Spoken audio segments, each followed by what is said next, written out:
Hey guys, I'm going to be starting a series where I cover the history of old video games and the impact it has on the gaming industry.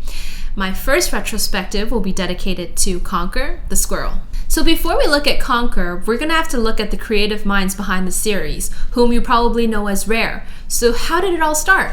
Well, the story begins in 1982 in Leicestershire, England, where two brothers named Tim and Chris Stamper founded Ashby Computers and Graphics Limited.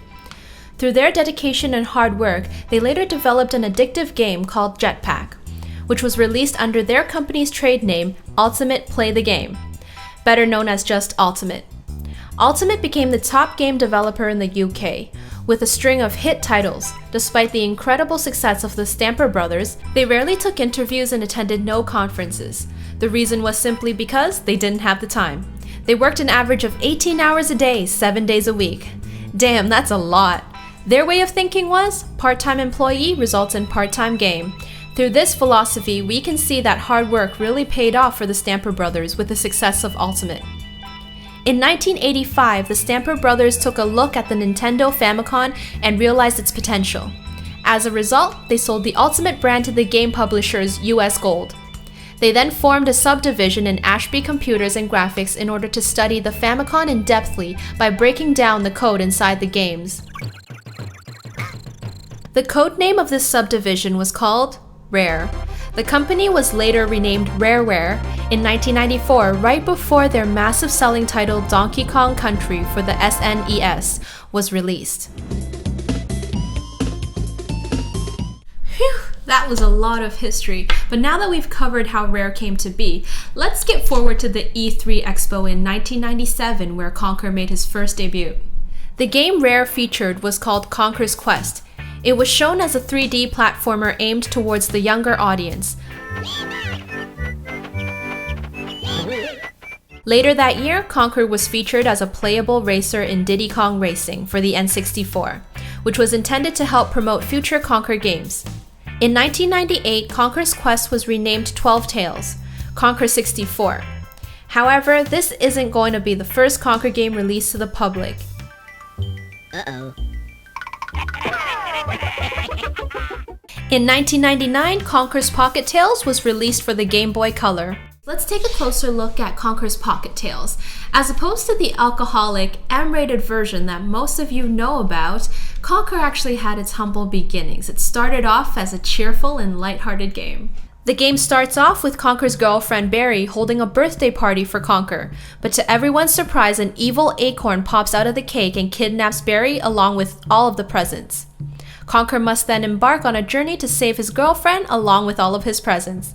Armed with a slingshot and a few physical attacks along with the help of some residential acorns, Conker fights through a land infested with diabolic plants and animals to finally reach the evil acorn's base. In the end, Barry is rescued, and the evil acorn gets blasted into space by an explosion inside his base. He claims to return one day, but was never seen in future Conker games. Overall, the game was okay, nothing astounding. The controls were pretty good, except for the lack of analog stick on the Game Boy, which made movement troublesome at times.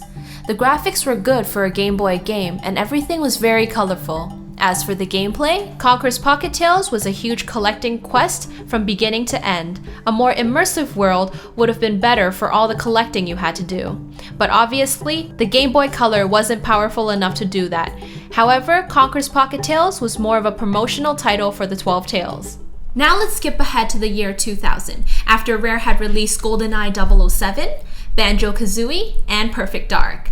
At this point, the game 12 Tales has already been finished and it was ready to hit the shelves. But Rare was faced with a problem, and that is, there was just no distinction between the cute little furry animal Conker was in 12 Tales to all the other cute little furry animal adventure games across the world, including Rare's own Banjo-Kazooie. This was when Chris Seaver, the project leader, had an epiphany. With inspiration from South Park, he decided to transform the cute little Conker game into a drunken, parody-filled, foul-dialogued, toilet-humored, mature-rated Conker game. Okay, soldier. Move it out. Seaver was so proud that he even did the voice over for Conker himself. Unlike any game anyone has ever seen in gaming history, Conker's Bad Fur Day was born. It's what I call a bad Fur Day. The story starts off with Conker at the bar about to get smashed with his buddies. He then calls his girlfriend Barry to tell her that he will be home late. Conker, now drunk, exits the bar and wanders into the wrong direction towards the area ruled by the King Panther. The King Panther's table breaks and decides to replace the arm with a red squirrel, who happens to be Conker. Eventually meets a scarecrow that introduces him to something called a context-sensitive button. Context-sensitive. These buttons are more or less the special attacks of the game. Every time you see one of these buttons, press B with Conker and he will be given the perfect weapon for the situation. Yep, fantastic.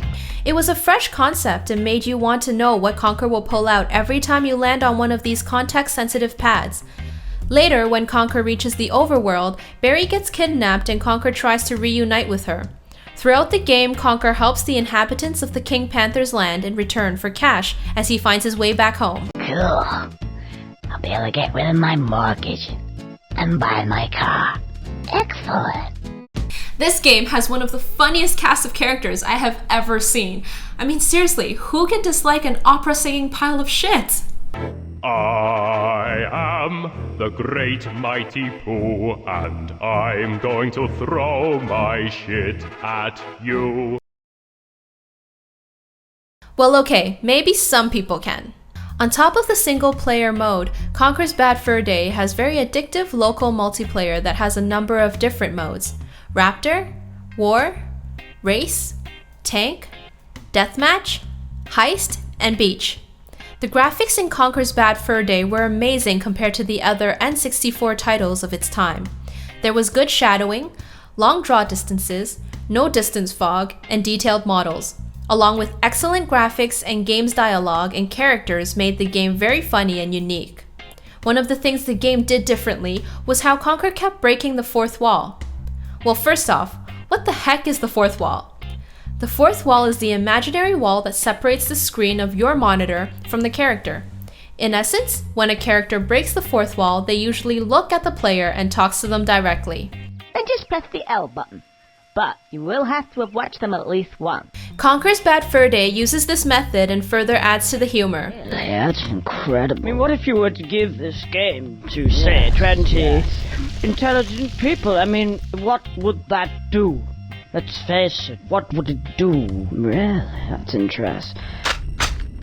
What the f*** is that bloody squirrel? Quick, into character! For me, I just wanted to keep playing because I wanted to see what bizarre scenario the game would throw at me next. The game received very good reviews from critics, but did poorly in sales. Nintendo, being the family-friendly system it was, disowned the game, and never acknowledged the game's existence in their Nintendo Power magazine. Some stores refused to shelf the game, especially stores geared towards toys for children.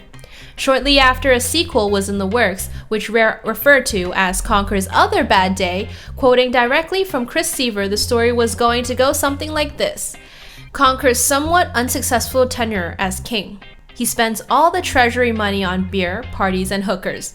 Thrown into prison, Conker is faced with the prospect of execution, and the game starts with his escape, ball and chain attached, from the castle's highest tower.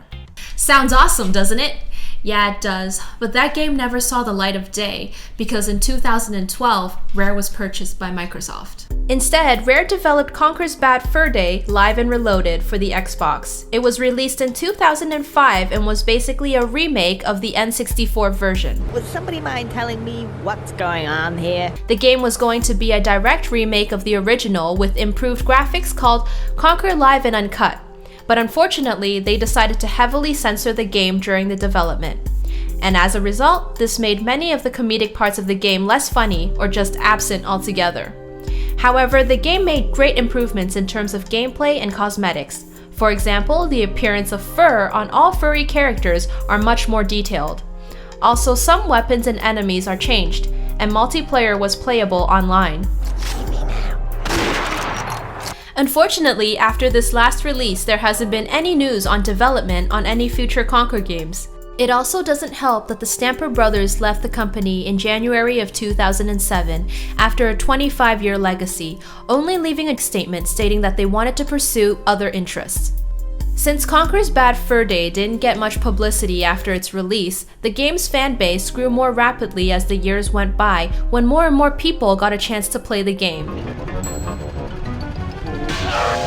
And personally, I think all those kids who once saw Conker on the shelves but couldn't get their hands on it have grown up and are now finally able to go back and play this gem. It's true what they say. The grass is always greener. And you don't really know what it is you have until it's gone. Gone. Gone. Well, that's all for the history of Conker. I hope you guys enjoyed my first retrospective review, because I sure did enjoy making it.